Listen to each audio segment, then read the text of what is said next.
Selamat datang kembali di Jejak Hiburan. Pada video kali ini kami akan menceritakan pengalaman horor yang dialami oleh salah satu komika ternama saat berkunjung ke Kalimantan. Sebelum kita lanjut ke cerita, jangan lupa klik tombol berlangganan agar tidak tertinggal cerita menarik lainnya dari kami.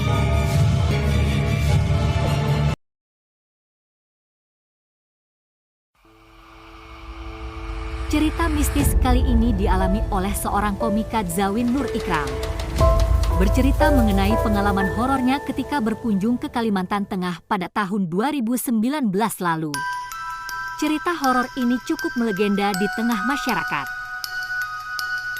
Kala itu, Zawin mengunjungi kota Sampit untuk melihat kuburan massal yang merupakan korban akibat konflik antar etnis pada 2001 dan Tugu Perdamaian berbentuk cawan atau Kendiha suku Dayak yang diresmikan pada tahun 2015. Komika jebolan kompetisi stand-up komedi Indonesia itu bercerita tentang hantu perempuan bernama Sandah.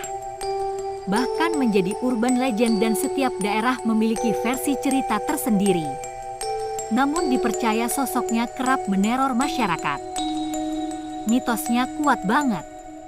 Si Sandah itu adalah setan di Sampit.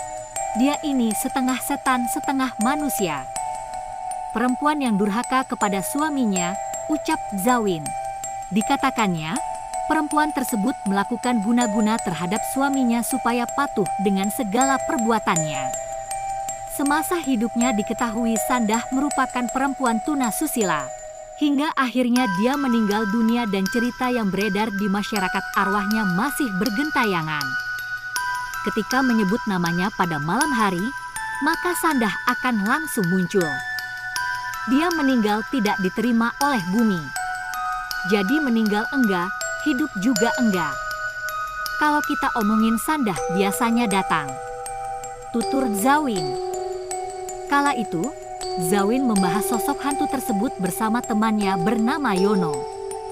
Dia juga yang menemaninya ketika berkeliling kota Sampit. Temannya tersebut mempercayai kisah tentang hantu Sandah. Jadi si Yono takut ngomong Sandah. Dia omongnya si itu. Uniknya adalah si Yono percaya ketika kita omongin Sandah, maka dia akan hadir, ucap pria asal Bogor, Jawa Barat itu. Pengalaman temannya, pernah dikagetkan ada sesuatu terjatuh ketika berbicara tentang hantu berwajah lebar dengan rambut acak-acakan tersebut. Kini, Zawin merasakan pengalaman serupa. Dua waktu itu cerita berempat tiba-tiba lagi omongin Sandah ada suara hentakan kaki.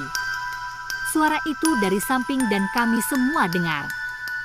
Setelah itu, tadi dengar nggak? Tuh kan, cerita Zawin ketakutan. Pria yang hobi traveling itu berusaha tidak sepenuhnya percaya dengan cerita mistis. Namun, dirinya merasa cerita hantu Sandah berbeda dengan yang lain dan membuat bergidik ngeri. Hal seperti ini gua mencoba tidak percaya karena gua sering ke hutan. Walau lama-lama semakin berani. Tapi yang Sandah ini gokil sih, ucap Zawin. Itu dia sedikit cerita pengalaman horor yang pernah dialami salah satu komika Zawin Nur saat datang berkunjung ke Kalimantan. Tetap terus berlangganan channel kami agar tidak tertinggal cerita menarik lainnya dari kami.